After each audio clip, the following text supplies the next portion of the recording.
आज गंगवा गांव के अंदर हमारे भाई सुरेश जी ने, हरपाल जी ने, महावीर जी ने, सब साथियों ने आज मिलकर ये जो आयोजन किया है, ये संघर्ष का एक बिगुल है पिछड़ा वर्गों को कांग्रेस पार्टी की मुख्य धारा से जोड़ने का, और इसके लिए मैं इनका धन्यवाद करता हूँ। प्रजापति समाज ने और उनके साथ साथ जांगड़ा, पांचाल, धीमान, कश्यप, सब समाजों ने, बैकवर्ड क्लास ने हमेशा कांग्रेस पार्टी का हाथ पकड़कर हरियाणा में राज सत्ता की नींव रखी है। ये भी सही है कि भारतीय जनता पार्टी के दुष्प्रचार के चलते जिस प्रकार से उन्होंने राजकुमार सैनी जी का दुरुपयोग किया, उसके चलते उन्होंने बैकवर्ड क्लास समाज के अंदर दरार डाली। 9 साल की भाजपाई सत्ता ने यह साबित कर दिया कि भारतीय जनता पार्टी और खट्टर सरकार ने बैकवर्ड क्लास, कमेरा वर्ग और मजदूर वर्ग के साथ लूट का धंधा किया, फरेब की दुकान लगाई और हर प्रकार से बरगलाने का व्यापार किया।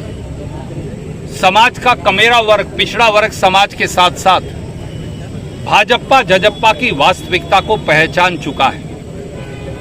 बैकवर्ड क्लास समाज को कांग्रेस पार्टी की मुख्य धारा में लाने और नए सिरे से जोड़ने की एक नई मुहिम हम सब भाइयों ने शुरुआत की है, क्योंकि कांग्रेस पार्टी का ये मानना है कि हरियाणा का समाज एक गुलदस्ता है, उसमें किसान और मजदूर, बैकवर्ड और अनुसूचित जाति, और उसमें समाज के अलग अलग हमारे भाई जो शहरों में रहने वाले, चाहे पंजाबी समाज के लोग हों, चाहे अग्रवाल समाज के लोग हों, चाहे रोड राजपूत ब्राह्मण समाज के साथी हों, चाहे किसान वर्ग हो, जब तक ये सब साथ जुड़कर इकट्ठे नहीं चलेंगे, हम नए हरियाणा का निर्माण नहीं कर पाएंगे।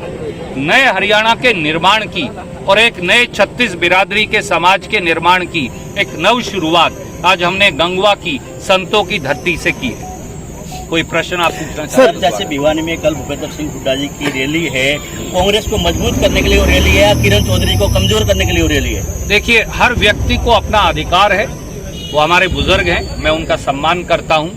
अपने अपने तरीके से कांग्रेस पार्टी के कार्यक्रम वो कर रहे हैं। हमारा लक्ष्य केवल एक ही है, जो राहुल गांधी जी ने दिया, जो यहाँ लिखा है, हाथ से हाथ जोड़ो और नए भारत की एक उम्मीद को लेकर आगे बढ़ते जाओ।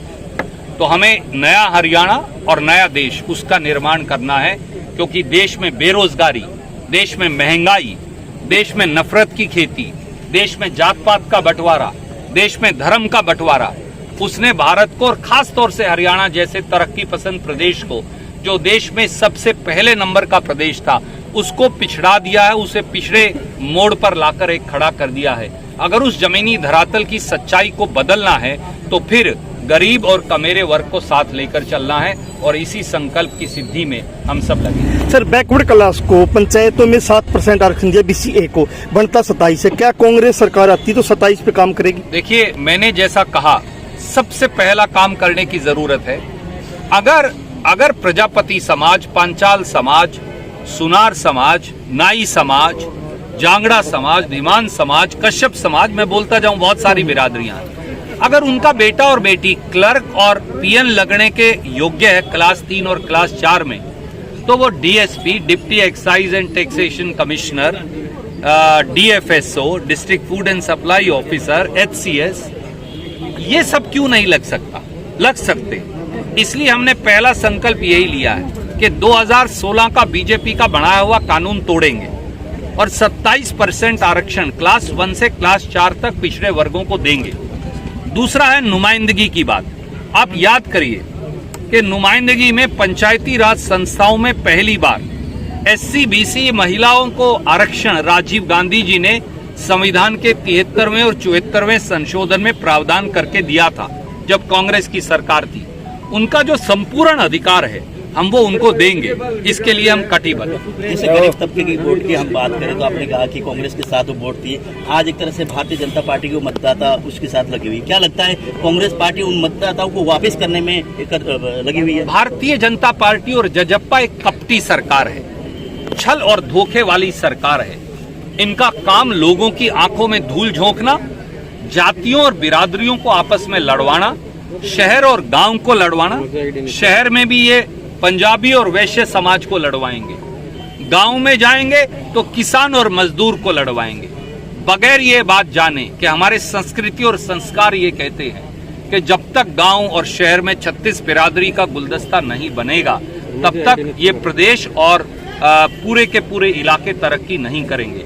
हमारा सबका संकल्प एक कार्यकर्ता के तौर पे यही है कि हमें समाज में जो वैमनस्य फैलाया है, जो बिरादरियों में बंटवारा फैलाया है, उस खाई को पाट कर एक बार फिर समाज को आगे लेकर जाना है। हर जगह आज यहाँ बात करें तो रणदीप सिंह सुरजेवाला मुख्यमंत्री बनेंगे, कुमारी शैलजा जी को बताऊं उन मुख्यमंत्री बनेंगे, भूपेंद्र सिंह हुड्डा, अगर इसी तरह के नारे लगेंगे तो क्या कांग्रेस पार्टी मजबूत होगी? लगता है कि एक ही मंच में आके आप लोग आने वाले समय के चुनाव में बहुमत हासिल कर पाएंगे? आदरणीय साथी, आकांक्षा रखना बुरी बात नहीं, और आपके साथी हैं वो जोश में हर नेता के प्रति अच्छी बात कहेंगे, उसमें कोई बुराई नहीं। मैं उससे गुरेज नहीं करता, ना उसे गलत मानता। मेरा ये मानना है कम से कम स्वयं का, और मेरी इस बारे में शैलजा जी से, किरण जी से, कई अन्य नेताओं से चर्चा हुई कांग्रेस के। हम सब पहले कांग्रेस के कार्यकर्ता हैं, बाद में नेता हैं, और हमारा काम केवल खुद के लिए सत्ता प्राप्ति नहीं, हमारा काम लोगों की आवाज बनकर उनके लिए लड़ना और हरियाणा के लिए एक सकारात्मक एजेंडा बनाना है। अगर हरियाणा कल भाजपा जजप्पा के विशैली सरकार से छुटकारा पा सके, मैं आज ही राजनीति से रिटायर होने को भी तैयार हूं। हरियाणा के लिए, हरियाणा के 2.5 करोड़ लोग हमारे व्यक्तिगत स्वार्थ से बड़े हैं, परंतु आकांक्षा, इच्छा, जोश, ये सब बातें उसका एक माध्यम है। मैं ये मानता हूं कि हमारे पास केवल निशाना अर्जुन की तरह मछली की आंख है, और वो मछली की आंख है हरियाणा में सत्ता परिवर्तन और व्यवस्था परिवर्तन दोनों। सर पूरा हरियाणा में किसान मजदूर लड़ रहा है जन विरोधी नीतियों के खिलाफ, कांग्रेस कहीं भी सड़कों पे नहीं दिख रही, इस पे क्या कोई प्लान रहेगा लड़ने का? आदरणीय साथी, आप कुछ दिन इंतजार करिए, जैसे आज आपने गंगवा में देखा, आप पूरे हरियाणा के कोने कोने के अंदर नए साथियों को कांग्रेस से जुड़ते और कांग्रेस को आंदोलनरत देखेंगे। धन्यवाद।